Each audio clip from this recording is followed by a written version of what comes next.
አፋቸው ሹጥጥ ያለው በየመንደር ውስጥ የሚታዩት ጅብ ተብለው የሚባሉት ሰዎች እኮ ናቸው ብዬ ተናግሬያለሁ። ሰው ናቸው።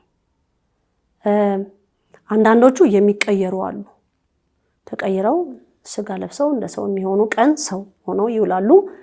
ሌሊት ላይ ደግሞ ጅብ ይሆናሉ። ጅብ ብለን ስለምንላቸው ሌላ ስም አላቸው፣ ግን ጅብ ተብለው ስለሚጠሩ ጅብ ብለን እንያዛቸው ጅብ ይሆናሉ ማለት ነው።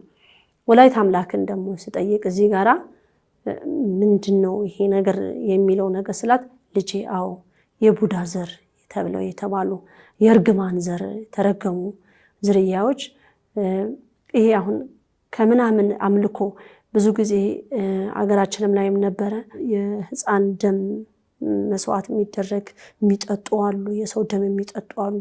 አሁን እየተራቀቁ የበግ ደም የበሬ ደም የሚጠጡ አሉ።